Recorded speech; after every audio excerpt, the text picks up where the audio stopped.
Hi friends, this is Kelly. Welcome back to my channel. I am going to be talking about Prince Harry's books fair. I know it's kind of oversaturating the internet right now with everyone talking about it, but I thought while it was fresh in my mind, I would give my impressions of what I thought of it. I left this book feeling both compassion and sympathy towards Harry and a sense of frustration and irritation towards Prince Harry. I wonder if a lot of people felt that way as well. It went from, his very young years through to now, till right after his grandmother's funeral. And I felt that although it was entertaining to read, it could have been pared down from a 400-page book to 300-page book, which was the editor's fault. I will be giving some more spoilery type content, talking about specifics of what I did like and didn't like about Prince Harry in this book. So if you would rather not have that information, then please go ahead and leave the video now. But if you don't mind being spoiled a little bit on some of the contents of the book, or you just are interested in my perspective after you've read it, go ahead and stick around. So I felt, like I'm sure everyone does, terrible about what happened to Princess Diana in his childhood. And I feel especially awful that he was required to walk behind her casket. He wasn't really given a choice. He didn't really feel like doing that. Try to hold the emotions together for that long walk. He also had to meet and greet people that were on the sidelines at one point and comfort people that were sobbing over his mother's death when he himself was not allowed to really show a lot of emotion. Very traumatizing for a young child. And he seemed to feel that his mother was not dead, that this was just a great disappearing act for her to remove herself from the awful situation she was in with the paparazzi in order to, at a later time, send for William and Harry. So he had all that going on in his heart and soul. It makes you feel very compassionate for him and understand that he was growing up in a fishbowl. He had a lot going on.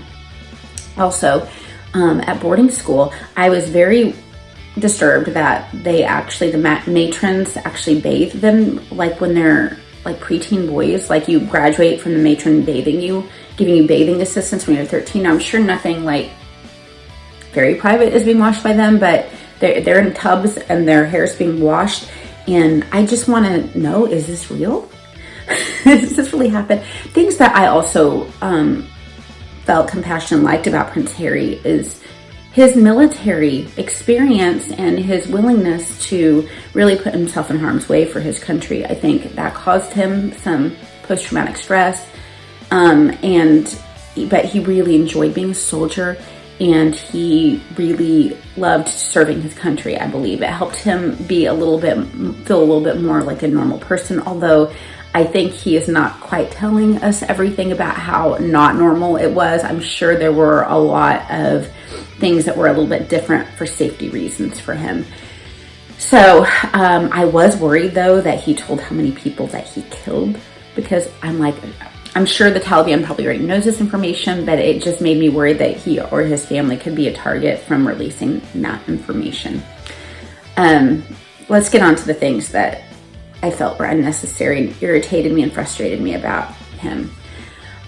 There were things that he told, not even about his family, that I'm like, what did they ever do to you? He told a story where Will Arnett showed him magic mushrooms in Courtney Cox's freezer when he was staying at her house, and there's a party there, and how he just tripped out on it. And I was like, what did Courtney ever do to him for him to tell the story about her having, even if she didn't put it there was an illegal substance in her house. But he also talks about taking psychedelic drugs and how that is just like something that he used medicinally as to create a spiritual experience. And he said it helped his mental health. That bothered me because there might be a lot of people that are like, wow, Prince Harry has a really attractive wife. He's got a pretty cool life now. Let me read about him. Be like, I might want to have a spiritual experience with, psychedelic drugs too. Let me try it. And that person Harry may not be addicted to drugs after trying drugs at different points, but I feel like saying that he used it medicinally and was great for him might send the wrong message. I think probably a lot of young people are going to read this book. The other thing about Prince Harry is that he used some wording and told some stories that I felt was just sticking it to people. Like, for instance, he talked about William and said that he had, I think alarming or appalling, I can't remember which word he used, baldness, which is just hurtful.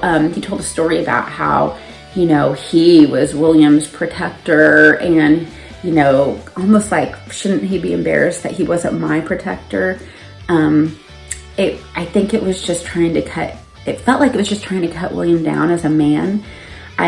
He does admit that there are times where William and his father are very tender and understanding with him and loving with him.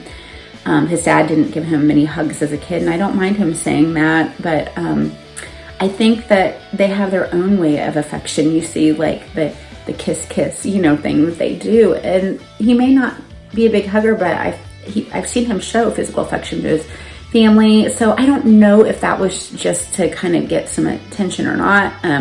There's been some recent video of Clarence Louis running over and crawling in his grandfather's lap, and he's just like touching him sweetly and playing with him. So I don't know if any of that is just for a cry for attention, but it does come across as like, I just am really angry.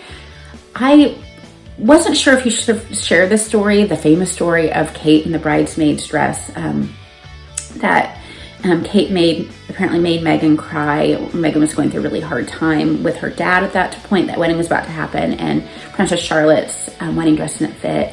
And it does paint Kate in a bad light. I don't know if it's true or not. We don't know Kate. We don't know Meghan, most of us. We don't know Harry. We don't know William. We don't know King Charles or Camilla. So I think it's pretty impossible for any of us to judge if the things they say privately were true or not. But it does paint Kate in a bad light, but it also kind of paints Princess Charlotte in a bad light, which I didn't think was a good reason to share that, because he mentions that Kate told Meghan that Charlotte was crying over the bridesmaid's dress. Now, it doesn't come out and say that Charlotte was throwing a fit or anything like that, but, I feel like he didn't need to put that detail in it, because some people might be like, Princess Charlotte was being bratty or something like that. I don't know. I don't know if he should have put details about his nieces and nephews in the book. But I will say that I do believe that Meghan, especially a lot of the early on articles, there were some racist articles, and I applaud him for taking his family out of the situation. He did not choose the life he was born into it. She did choose it by marrying him, but if he feels like his family is at risk and his wife is at risk, I understand. I do believe, I saw the Netflix documentary, I do believe that a lot of what they're doing looks very staged, looks like it's for PR, and it appears like it may be for money. Now, I don't know Prince Harry's heart, so it's hard for me to say anything legitimately good or bad about him, but I left this respecting him as a veteran, but feeling that he may be kind of a petty adult. I hope I don't offend anyone by my opinion. Let me know what you thought. Were you completely on Team Harry here? Were you more like on the side of the royals? I didn't talk much about Meghan here because this was Harry's story, and people keep blaming Meghan, but Harry is also almost a 40-year-old man.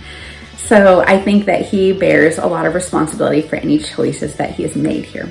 Well, I hope you read a lot. If you read Spare, I hope that you enjoy it, and let me know what you think. If you've already read it, tell me in the comments.